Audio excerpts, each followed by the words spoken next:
कभी ऐसा होता है कि इंसान बस कर जाए कि नहीं बस हो गया, बहुत काफ़ी हो गया, स्किन भी अब हो गई है, सब ठीक ठाक हो गया है, अब कुछ नहीं करना चाहिए? ये कॉन्सेप्ट था जो कि अब चेंज हो रहा है। ओके। होता है कभी कभी कि जब इंसान कह रहा होता है या एक ग्रुप होता है जब कहता है कि बाकी चीज़ें देख लो, स्किन छोड़ दो, लेकिन आजकल अवेयरनेस बहुत ज़्यादा हो गई है। और आज नहीं, मैं ये कह रहा हूँ कभी इंसान बस कर जाए, बिकॉज स्किन के बारे में तो इतना इतना सब कुछ होता है, कभी इंसान ये बोले कि यार अब कुछ करना ही नहीं है, बस स्किन मेरी ठीक हो गई है, कभी ऐसा होता है? इंसान बेहतर से बेहतर की तलाश में होता है कि और बेहतर कर लें और बेहतर कर लें। तो दैट्स व्हाई यू थिंक ये चलता रहता है सिलसिला। What do you think doctor मनाम? मेरे ख्याल में एक ऐसा टाइम आता है कि आप माइक लगा हुआ कि लगा हुआ ना? ऑलराइट जी, आवाज़ आ रही? हाँ जी, बिल्कुल। जी मेरे ख्याल में ऐसा टाइम आता है जब आपको लगता है कि now your skin doesn't need anything ना, तो ऐसा भी टाइम आता है अगर आप अपनी स्किन को मेंटेन रख रहे हैं तो। और मेंटेनेंस के लिए क्या करना पड़ता है? मेंटेनेंस के लिए तो बहुत सारी चीज़ें हैं, जैसे कि फर्स्ट अगर मैं स्टार्ट करूं तो आपको अपनी हाइड्रेशन अच्छी रखनी है, डाइट अच्छी रखनी है आपको, इसके बाद आपको स्किन केयर रूटीन पे भी फोकस करना है। आज सुबह सुबह मैंने एक काम किया, राजा ने करवाया मुझसे काम, मैंने इतना बड़ा बोल लिया, उसके अंदर बर्फ़ भरी और पानी भरा और अपना पूरा मुंह ऐसे करके डिप कर लिया। Yes, that's what I did. I am sorry, but मैं आपसे शेयर इसलिए कर रहा हूँ बिकॉज आपको पता होना चाहिए मैं बहुत ज़्यादा नेचुरल चीज़ों पर बिलीव करता हूँ। मुझे लगता है कि देखें, आप एजिंग को डिले कर सकते हैं, डिफाई नहीं कर सकते, एजिंग आएगी, लेकिन ये ज़रूरी नहीं है कि सिर्फ आप ये एजिंग के लिए करें। आज आप जिस वक्त आप उस ठंडे पानी के अंदर बर्फ़ के साथ जब अपना मुंह ऐसे करके डालते हैं ना, 14 तबक आपके, 25 तबक आपके रोशन हो जाते हैं, आप चारों तरफ ना आप घूमने लगते हैं, जो वो खबरें जो आप बिल्कुल सोते में सुन रहे होते हैं वो आपको जागते हुए नज़र आने लगती हैं। तो I am telling you, it does your body really good, आपको आप एकदम से अवेक हो जाते हैं। प्लस व्हाट आई फेल्ट उसके बाद कि मेरे पोर्स जो थे वो बंद होने लगे, थोड़ा सा चेहरा जो है उसकी स्वेलिंग जो है वो कम होने लगी।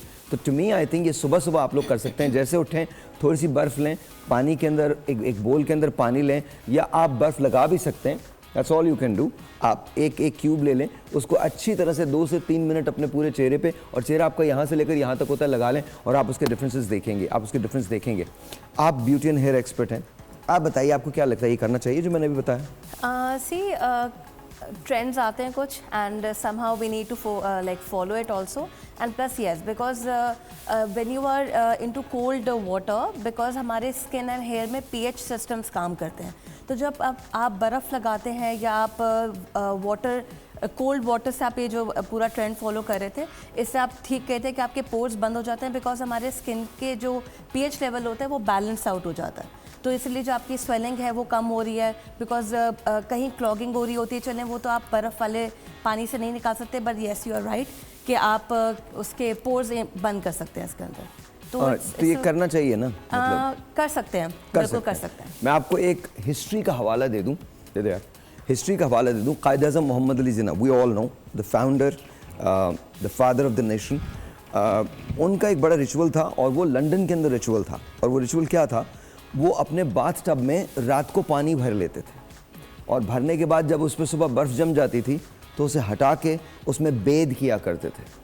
ये हक़्क़ बुलातो ने भी लिखा है, स्टैनले वुलपर्ट ने भी लिखा है, मोहतरमा फ़ातिमा जिन्ना भी लिखती हैं, HS कियानी जो हैं उन्होंने भी लिखा है, खुर्शीद कियानी साहब ने भी लिखा है, everyone is written about this. तो मुझे लगता है कि जो चीज़ें पहले लोग करते रहे हैं वो हमको ज़रूर करनी चाहिए। प्लस आई थिंक जब हम ये बात करते हैं कि आपने अपनी हेल्थ को रीइन्वेंट करना है, तो ये एक बड़ी टर्म आजकल बड़ी यूज़ हो रही है, आपने अपनी हेल्थ को रीइन्वेंट करना है, आपने एक्सपेरिमेंट्स करने हैं, लेकिन सेफ़ एक्सपेरिमेंट्स करने हैं, प्लीज़ अंडरस्टैंड दैट। और ये जितने डॉक्टर्स बैठे हैं ना, जितने भी डॉक्टर्स बैठे हैं, इनसे बात करके, इनके पास जाके, तब जाके आपने कोई चीज़ करनी है, because please do not become your Google doctor, please please don't do that. आप क्या करते हो, आप गूगल पे जाते हो, रिसर्च करते हो, इसके बाद ऑल ऑफ अ सडन आप डॉक्टर्स को बताने लगते हो नहीं नहीं मुझे लगता है ये नहीं ये है। ऐसा होता है आप लोगों के साथ? होता है? बिल्कुल बहुत होता है। आप लोगों को थोड़ा ज़्यादा बात करनी पड़ेगी।